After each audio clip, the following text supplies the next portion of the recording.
నమస్కారం. City news తెలుగుకి స్వాగతం. ఈనాటి వార్తా విశేషాలు. ఆంధ్రప్రదేశ్ లో ప్రభుత్వ దేవాదాయాల విషయంలో తీసుకుంటున్న నిర్ణయాలు అత్యంత ప్రమాదకంగా ఉన్నాయని విజయవాడ విశ్వ హిందూ పరిషత్ కార్యాలయంలో విహెచ్పి క్షేత్ర కార్యదర్శి తనికెళ్ల సత్య రవికుమార్ మీడియా సమావేశం ఏర్పాటు చేశారు. ఈ సందర్భంగా తనికెళ్ల సత్య రవికుమార్ మాట్లాడుతూ ఆనాటి దేవాలయ భూములు ఈ రోజు సర్వే నెంబర్లు మారాయని వాటిని వేరే వారికి ఇవ్వడం విహెచ్పి అందిస్తుందని, దేవాలయ భూములను మంచిపెట్టే అధికారం ఈ ప్రభుత్వానికి లేదని, దేవాలయాల భూములు ప్రభుత్వ భూములు అనే ధోరణి ప్రభుత్వం మార్చుకోకపోతే విహెచ్పి రాష్ట్ర వ్యాప్త ఉద్యమాన్ని ప్రారంభించి ప్రభుత్వ నిర్ణయాలను తీవ్రంగా ప్రతిఘటిస్తామని హెచ్చరిస్తున్నామని అన్నారు. నమస్కారం. గడిచిన కొద్ది కాలంగా ఆంధ్రప్రదేశ్ లో జరుగుతున్న దేవాలయాలకు సంబంధించినటువంటి అంశాలపై విశ్వ హిందూ పరిషత్ యొక్క అభిప్రాయాన్ని స్పష్టం చేయదలుచుకున్నాం ప్రభుత్వానికి. అదే సందర్భంలో యావత్ హిందూ సమాజం కూడా దీన్ని గమనించే విధంగా ఈ మధ్య ప్రభుత్వం తీసుకుంటున్నటువంటి దేవాలయాల విషయంలో, దేవాలయాల భూముల విషయంలో ప్రభుత్వం తీసుకుంటున్నటువంటి నిర్ణయాలు చాలా ప్రమాదకరమైనటువంటి పరిస్థితిలో ఉన్నాయి హిందూ సమాజానికి. నిన్న మనం ఒక వార్త చూసాము. దేవాదాయ శాఖకు సంబంధించిన భూములు 1.5 ఎకరాల భూమి ప్రైవేటు వ్యక్తుల భూములు దేవాలయ భూముల్లో నెంబర్ల మారి కలిపారు. కాబట్టి వీటన్నిటినీ కూడా తిరిగి ప్రైవేటు వ్యక్తులకు ఇచ్చేటటువంటి విషయంలో ముఖ్యమంత్రి గారు అధికారుల్ని ఆదేశాలు జారీ చేశారు అనేటువంటి ఒక వార్త వచ్చింది. దీనిని విశ్వ హిందూ పరిషత్ తీవ్రంగా ఖండిస్తోంది. ఎందువల్లంటే గతంలోనే ప్రభుత్వాలు ఒక కమిటీని ఏర్పాటు చేసి దేవాలయ భూములకు సంబంధించినటువంటి విషయాల్లో సంపూర్ణమైన నివేదికను తీసుకున్నాయి. ఇవాళ ప్రభుత్వము కాకినాడలో భావనారాయణ స్వామి దేవాలయం ఉంటే ఆ దేవాలయానికి సంబంధించిన 15.5 ఎకరాల భూమిని క్రికెట్ స్టేడియానికి ఇవ్వడం కోసం ఆర్డర్ ఇచ్చారు. ఏ చర్చికి భూములు లేవా? ఆంధ్రప్రదేశ్ లో మసీదులకు భూములు లేవా? ఒకవైపు మసీదులు వక్వాసులు కాపాడుతున్న ముఖ్యమంత్రి గారు ప్రకటిస్తారు, మరొక వైపు చర్చలు యథాతథంగా కొండలు ఆక్రమించుకోవడానికి అవకాశం ఇస్తారు. దేవాలయ భూములు మాత్రం క్రికెట్ స్టేడియానికి ఎగ్జిబిషన్ కోరుకొని ఇస్తారా? ఈ వివక్షతని ప్రభుత్వం విడనాడాలి. భావనారాయణ స్వామి గుడి విషయంలో కూడా స్టే తీసుకురావడం జరిగింది. ఆ భూమిని క్రికెట్ స్టేడియానికి వెళ్లకుండా ఆపడం జరిగింది. అదే సందర్భంలో సింహాచలంలో పంచగ్రామాల పేరుతో 100 ఎకరాల భూమిని అందరూ ఆక్రమించుకున్నారు. అన్ని మతాల వాళ్ళు ఉన్నారు. చర్చలు కట్టేశారు, మసీదులు కట్టేశారు. అందులో ఆ దేవాలయ భూమి ఏవైతే ఉన్నాయో పంచగ్రామాల్లో ఉన్న భూములు, వాటిని రెగ్యులరైజ్ చేస్తాము ఆక్రమించుకున్న వాళ్ళకి అన్నటువంటి ఒక కమిటీని ఏర్పాటు చేస్తున్నామని ప్రకటించిన ప్రభుత్వం. అంటే ఆక్రమించుకున్న వాళ్ళకి లైసెన్స్ ఇవ్వదలుచుకున్నారా? దేవాలయ భూమిని ఆక్రమించుకుంటే ఈ విషయాన్ని కూడా విశ్వ హిందూ పరిషత్ ప్రతిఘటిస్తున్నది. మరోవైపు దేవాలయ భూములన్నీ కూడా ప్రభుత్వం భూములే అన్నట్టు సింహాచలం భూమి. సమావేశానికి ఇచ్చేసిన పత్రికా మిత్రులందరికీ స్వాగతం. అందరికీ నమస్కారం. ఈరోజు ఈ పత్రికా సమావేశాన్ని ఏర్పాటు చేసిన ముఖ్య ఉద్దేశం ఏదైతే ప్రభుత్వం దేవాలయ భూముల పైన ఒక జీవో ఇవ్వాలనే ఉద్దేశాన్ని ఆలోచిస్తుందో దాని మీద పత్రికా సమావేశం ఏర్పాటు చేయడం జరిగింది. ఈ సమావేశంలో ముందుగా వేదిక మీద ఉన్న పెద్దల్ని పరిచయం చేస్తాను. నాకు ఎడమ పక్కగా ఉన్నవారు శ్రీ తనికెళ్ల సత్య రవికుమార్ గారు. వారు ఉమ్మడి ఆంధ్రప్రదేశ్ క్షేత్ర కార్యదర్శి బాధ్యతలో ఉన్నారు. వారికి ఎడమ పక్కగా ఉన్నవారు శ్రీ దుర్గా ప్రసాద్ రాజు గారు. వారు పొట్టి శ్రీరాములు 120వ జయంతి సందర్భంగా విజయవాడ సెంట్రల్ నియోజకవర్గం సత్యనారాయణపురం 33వ డివిజన్ లో వైఎస్ఆర్ కాంగ్రెస్ పార్టీ ఆధ్వర్యంలో పొట్టి శ్రీరాములు విగ్రహానికి ఘన నివాళులు అర్పించారు. స్థానిక కార్పొరేటర్ మూర్తి డివిజన్ అధ్యక్షులు శ్రీనివాస్ రాము, కొల్లూరు రామకృష్ణ ముఖ్య అతిథులు, నేతలు ఈ కార్యక్రమంలో పాల్గొన్నారు. ఈ సందర్భంగా నేతలు మాట్లాడుతూ తెలుగు జాతి ఆత్మగౌరవం కోసం, భాషా సంయుక్త రాష్ట్రాల ఏర్పాటు కోసం 58 రోజుల పాటు నిరాహార దీక్ష చేసి ప్రాణత్యాగం చేసిన మహోన్నత వ్యక్తి పొట్టి శ్రీరాములని కొనియాడారు. గాంధీజీ బాటలో నడిచి ఉప్పు సత్యాగ్రహంలో పాల్గొని బ్రిటిష్ సామ్రాజ్యానికి వ్యతిరేకంగా పోరాడిన ఆయన చరిత్ర చిరస్మరణీయమని పేర్కొన్నారు.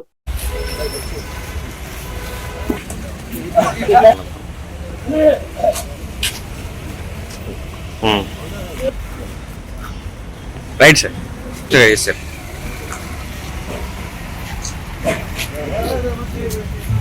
जोहार अमरजीत पोट्टी रामुलु गारु जोहार अमरजीत पोट्टी रामुलु गारु जोहार अमरजीत पोट्टी रामुलु गारु जोहार अमरजीत पोट्टी रामुलु गारु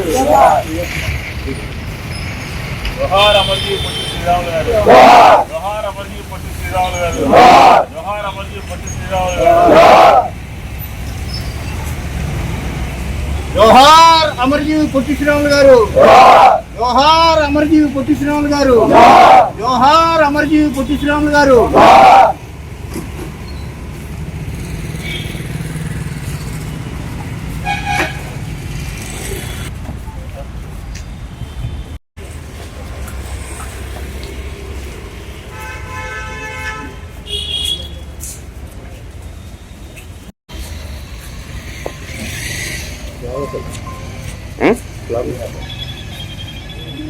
ఫ్లాగన్స్ ఏమన్నా జోహార్ అమరజీవి పొట్టి శ్రీరాములు గారు, జోహార్ అమరజీవి పొట్టి శ్రీరాములు గారు. 10వ తరగతి వార్షిక పరీక్షలు పెడన నియోజకవర్గంలో ప్రశాంత వాతావరణం ప్రారంభమయ్యాయి.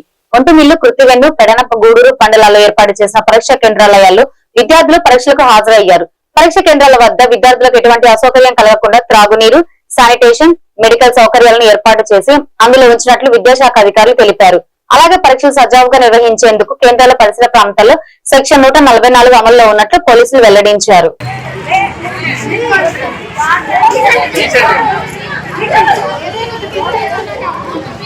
చెక్కింగ్ అంట పాప, చెక్కింగ్ అంట.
రాష్ట్ర వ్యాప్తంగా 10వ తరగతి పరీక్షలు ఈ రోజు నుంచి ప్రారంభమైన సందర్భంగా గుడివాడలో 9 కేంద్రాలు ఏర్పాటు చేసిన అధికారులు పరీక్షలు రాసేందుకు ఉదయం 8 గంటల నుండి పరీక్ష కేంద్రాలకు చేరుకుని తమ హాల్ టికెట్ నెంబర్లు, రూమ్లు చూసుకున్న విద్యార్థులు, వారి తల్లిదండ్రులు ఈ రోజు నుండి 30వ తేదీ వరకు జరగనున్న పరీక్ష కేంద్రాల వద్ద ప్రత్యేక భద్రతా చర్యలు తీసుకున్న పోలీసులు.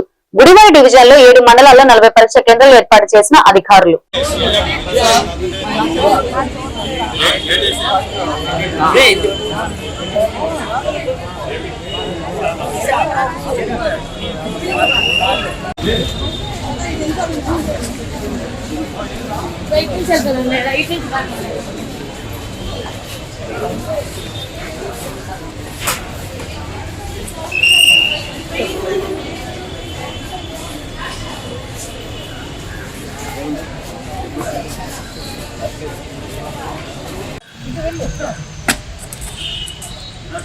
అన్న 9 అయిపోతుంది, సరిపోతుంది అనుకుంటా. సరిపోద్ది కాపేసి ఊరుకోరు సిఐ గారు.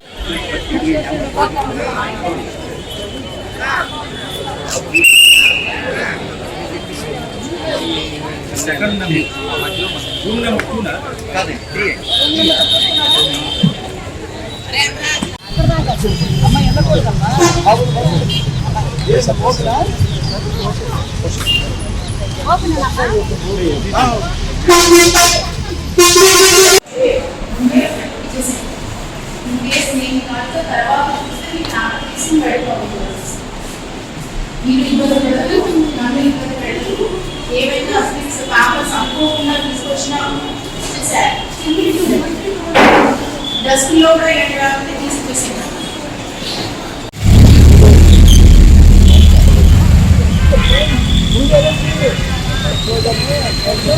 కృష్ణా జిల్లా గుడివాడ తహసీల్దార్ కార్యాలయంలో సమీపంలో 6.77 కోట్ల రూపాయలతో నూతనంగా నిర్మించనున్న ఏపీపీ CDAL 33/11 ను నూతన సెమీ ఇండోర్ విద్యుత్ ఉప కేంద్రం ఎమ్మెల్యే వెనిగండ్ల రాము భూమి పూజ నిర్వహించారు. అనంతరం ఎమ్మెల్యే రాము మాట్లాడుతూ విద్యుత్ సబ్స్టేషన్ నిర్మించడం చాలా సంతోషంగా ఉందని, మంత్రి గొట్టిపాటి రవికుమార్ తాము చేసిన వినతికి వెంటనే స్పందించి నిధులు మంజూరు చేశారని తెలిపారు.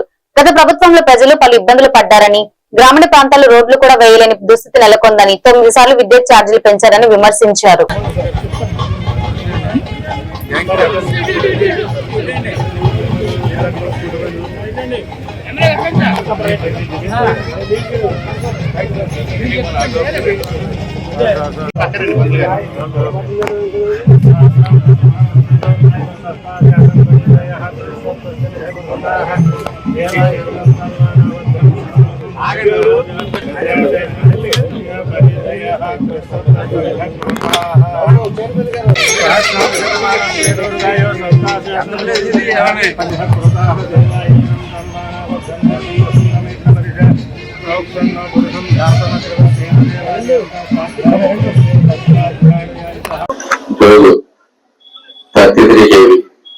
ఇందులో సబ్స్టేషన్ గురువులో గవర్నమెంట్ చాలా పని చేయటం ఇంకొక 5-6 నెలల్లో ఇది ఫినిష్ చేసేస్తామని చెప్తున్నారు. అండ్ ఇదే కాకుండా ఇంకా 2 సబ్స్టేషన్స్ కూడా మన గురువారికి నియోజకవర్గానికి శాంక్షన్ అయ్యాము. సో ఆ 2 కూడా త్వరలో స్టార్ట్ అవుతాయని తెలియజేస్తాను. సంతోషంగా ఉంది. దీంట్లో శ్రద్ధ చూపి ఈ వర్గాన్ని ఇచ్చినందుకు నాకు 3 సబ్స్టేషన్ కావాలన్నా అని చెప్పి మన మంత్రి గారు గొట్టిపాటి రవికుమార్ గారిని అడగడం, ఆయన వెంటనే తెచ్చుకొని తీసేస్తామంటాం. తీసుకెళ్ళి వెంటనే ఆయన అప్పటికప్పుడు చాలా తొందరగా చాలా చంద్రబాబు నాయుడు గారికి కూడా నేను చూస్తే ఆయన కూడా సమస్యలు ప్రజల కోణం నుంచి తెలుసుకుంటూ చాలా ఇంట్రెస్టింగ్ ఉంటుంది. ఆయన కూడా ప్రధానంగా ఆయన దగ్గర నేర్చుకునేది కూడా. సో వచ్చాము ఫస్ట్ టైం ఎప్పుడన్నా 2 అప్ 2 డౌన్ అనేది ఎక్కడం జరిగిందా అంటే విద్యుత్ సంస్కరణలో భాగం కింద అంత బాగా చూసుకోండి. ఎక్కడైనా కానీ నాణ్యమైన విద్యుత్ ఇవ్వాలి అనేది కాన్సెప్ట్ అంత చక్కగా చేసుకుంటూ వెళ్తా ఉన్నాడు. అలాగే దాని ప్రకారమే మనకి కూడా ఇక్కడ ఏమన్నా చిన్న చిన్న ప్రాబ్లమ్స్ ఉంటే సాల్వ్ చేసుకోవడానికి మొత్తం 3 సబ్స్టేషన్స్ కూడా మనకి శాంక్షన్ వేయడం జరిగింది. ఈ సబ్స్టేషన్స్ కూడా పిఎం సూర్య గారికి మనం ఏంటంటే డిపెండెన్సీ తగ్గించాలి గవర్నమెంట్ మీద. 6.77 కోట్లతో ఇది మొత్తం మోడల్ గా చేయడం జరుగుతుందండి. దీనివల్ల ఈ చుట్టుపక్కల ప్రాంతం మేజర్ గా సత్యనారాయణపురం అట్లా ఈ hospitals area, railway station area ఈ చుట్టుపక్కల లెంత్ ఆఫ్ ది లైన్ తగ్గి అంతరాయం లేకుండా చేసేదానికి చాలా దోహదపడుతుందండి. ఇది ఈ సబ్స్టేషన్ దానికి కోఆపరేట్ చేసిన ముఖ్యమైన మన శాసనసభ్యుల వారికి, రెవెన్యూ డిపార్ట్మెంట్ వారు, కలెక్టర్ గారికి అందరికి కూడా నా సభాముఖంగా ధన్యవాదాలు తెలుపుతున్నాను. ఎందుకంటే ఈ స్థలం రావడానికి ఎంత ఇబ్బంది పడ్డామో మా అందరికి తెలుసు కాబట్టి నేను చెప్తున్నాను. ఇదే విధంగా మేము ఈ సబ్స్టేషన్ కూడా మోడల్ గా తయారు చేసి మళ్ళా ఇన్ టైంలో కూడా కడతామని చెప్పి సభాముఖంగా చెప్తున్నాను. ఎందుకంటే ఈ అవకాశాన్ని కూడా మేము వదులుకోం. కంపల్సరిగా టైం టు టైం ఎంత అయితే అంత 5 months 5.5 months ఉంది మాకు షెడ్యూల్ టైం. కృష్ణా జిల్లా గుడివాడ పట్టణం పురపాలక సంఘ కార్యక్రమంలో అమరజీవి పొట్టి శ్రీరాములు 125వ జయంతి వేడుకలు ఘనంగా జరిగాయి. వేడుకల్లో ఎమ్మెల్యే వెనిగండ్ల రాము అధికారులతో కలిసి పొట్టి శ్రీరాములకు చిత్రపటానికి నివాళులు అర్పించారు. ఈ కార్యక్రమంలో భాగంగా అమరావతిలో కుటుంబ ప్రభుత్వం ఆధ్వర్యంలో నిర్వహించిన పొట్టి శ్రీరాములు స్మృతి వనం ప్రారంభ విగ్రహావిష్కరణ వేడుకలను లైవ్ స్ట్రీమింగ్ ద్వారా ఎమ్మెల్యే రాము వీక్షించారు. ఎమ్మెల్యే రాము మాట్లాడుతూ పట్టుదలని నిలువెత్తిన నిదర్శనం పొట్టి శ్రీరాములని కొనియాడారు.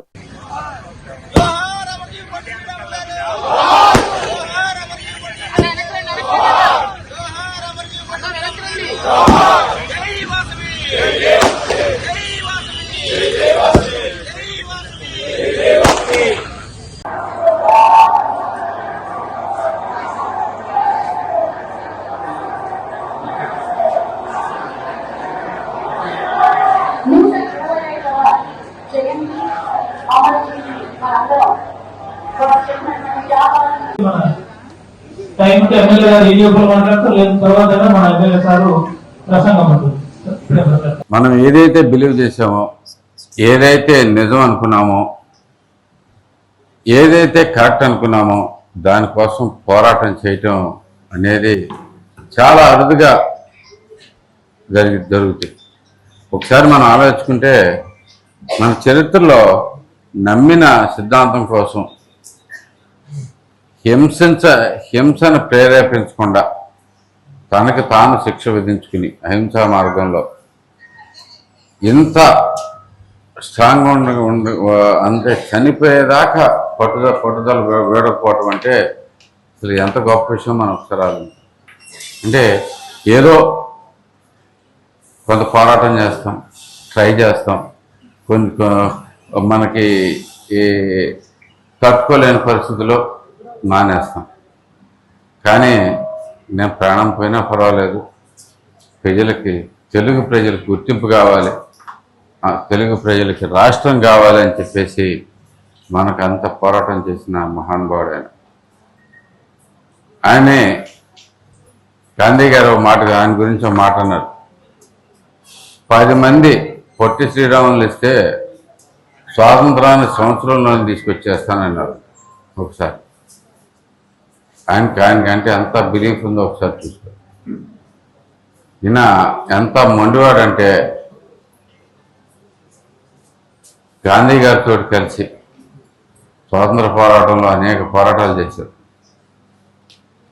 ఆయన ఆశ్రమంలోనే ఉంటా, ఆయన అనుచరుడి కింద ఎన్నో పోరాటాలు చేశారు. అదే కాంగ్రెస్కి వ్యతిరేకంగా మాకు రాష్ట్రం కావాలి, తెలుగు ప్రజలకి మద్రాసీలు మేము కాదు అని చెప్పేసి